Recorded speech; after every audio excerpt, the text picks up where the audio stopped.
నా యొద్దకు మీరు వచ్చి నేర్చుకొనుడి, అప్పుడు మీ ప్రాణమునకు విశ్రాంతి దొరుకును. చెప్తారు అందరూ హల్లెలూయా. దేవునికి మహిమ కలుగును గాక. ప్రాణానికి విశ్రాంతి కావాలనే కదండి ఈ లోకములో బ్రతుకుతున్నారు అందరూ. మన ఆనందాన్ని, మన ప్రాణాన్ని ఎక్కడ పోల్చుకుంటున్నామంటే లోకములో ఉన్న విషయాలలో. ఒకరికి డబ్బు దొరికితే ప్రాణము నెమ్మది అంటాడు, ఒకరికి ఆస్తి ఉంటే ప్రాణము నెమ్మది అని అంటారు, కొందరికి తిండి తింటే ప్రాణము నెమ్మది అని అంటారు, కొందరు సంపాదించుకుంటే ప్రాణానికి నెమ్మది అని అంటారు, కొందరు ఉద్యోగాలు చూసుకొని ప్రాణానికి నెమ్మది అని అనుకుంటారు. ఇది కాదండి మన యేసు ప్రభు స్పెషల్ అందరికన్నా.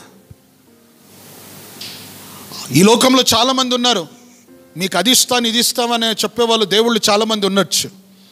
మన దేవుడు ఏం చెప్తున్నాడంటే, నీ ప్రాణానికి నెమ్మది కావాలంటే నా యొద్దకు వచ్చి నేర్చుకో అని అంటున్నాడు. హల్లెలూయా.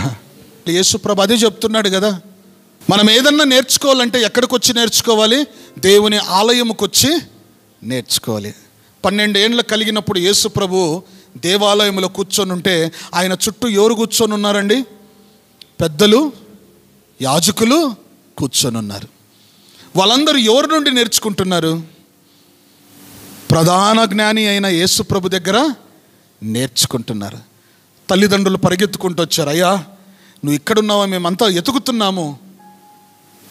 అప్పుడు యేసు ప్రభు ఒక మాట అంటాడు, నేను నా తండ్రి ఇంటిలో ఉంటానని మీరు ఎరగరా అని అంటాడు. ఇది ప్లస్ పాయింట్. ఇది ప్రియ సోదరి సోదరుడా, నువ్వు ఏమైతే దేవుని ఆలయములో నేర్చుకుంటావో నీ వంశము అలాంటి నేర్పరులతో ముందుకు వెళ్తుంది. క్రమముగా ఉంటావు, పద్ధతిగా ఉంటావు, క్రమశిక్షణ కలిగిన జీవితములో నువ్వు నడుస్తావు. దేవుని ఆలయముకు మనము రాకుండా నేర్చుకోవాలనుకుంటే అది ఎప్పుడు జరగదు. దేవుని ఆలయములో నువ్వు నేర్చుకుంటే దేవుని శక్తి నీకు తోడ్పడుతుంది.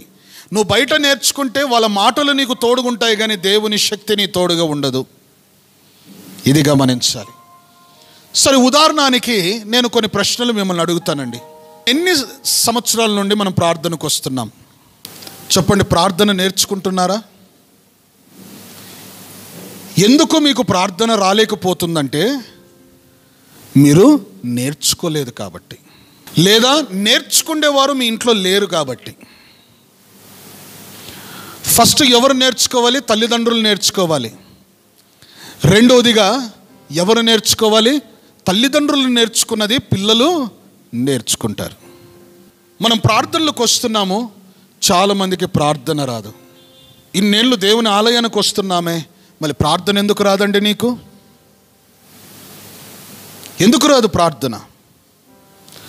సంగమ వేదిక మీదికి నిన్ను పిలిచి ప్రార్థన చేయమని చెప్తే వెంటనే నువ్వు రావాలి, చెయ్యాలి. నాకు ప్రార్థన రాదు అని నువ్వు అనకూడదు. కనీసం నేను ఒక నర్సరీ క్లాస్లో వేస్తే సంవత్సరానికన్నా పిల్లోడు నేర్చుకుంటాడు ఏబిసిడీలు ఎలాగ రాయాలో. మనం బాప్తిజం తీసుకొని ఇన్ని సంవత్సరాలు అవుతూ ఉంది, మన ప్రభువు సన్నిధిలో దేవుని వాక్యము చదివేది మనం నేర్చుకోలేకపోతున్నాము, దేవుని వాక్యము చెప్పేది నేర్చుకోలేకపోతున్నాము, దేవుని వాక్యమును మనము గ్రహించి ఇతరులకు తెలియచేసే విధానం మనము నేర్చుకోలేకపోతున్నాం. అందుకే యేసు ప్రభువు శిష్యులతో ఒక మాట అనేవాడు, మీరు ఎప్పుడైనా నా మందిరానికి వస్తే, ఎప్పుడైనా నా ఎదుటకు వస్తే మీరు నేర్చుకోండి అనేవాడు. కొన్నిసార్లు అరిచేవాడు, కొన్నిసార్లు గద్దించేవాడు. శిష్యులు ఏం చేసేవారు? అరిచినా గద్దించినా అయ్యా యేసయ్యనే కదా అని యేసు ప్రభు చెప్పింది నేర్చుకునేవారు. ఆమేన్, హల్లెలూయా. నేర్చుకునే వారికి ఏం ఎదురవుతాయి? అరుపులు ఎదురవుతాయి, గదిరించుటలు ఎదురవుతాయి. చెడ్డవి నేర్చుకోవద్దండి. దేవుని మందిరములో నేర్చుకునే విషయాల గురించి నేను చెప్తున్నాను. మళ్ళీ యేసు ప్రభు నేర్పిస్తున్నప్పుడు ఇవన్నీ మన జీవితంలో ఉంటాయి.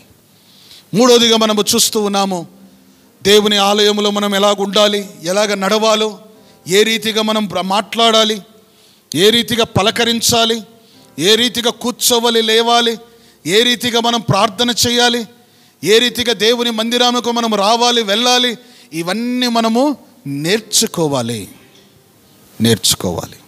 ఎప్పుడైతే నువ్వు నేర్చుకుంటావో నీ కుటుంబానికి మొట్టమొదటి లాభం ఏంటంటే నెమ్మది కలుగ చేస్తాడు.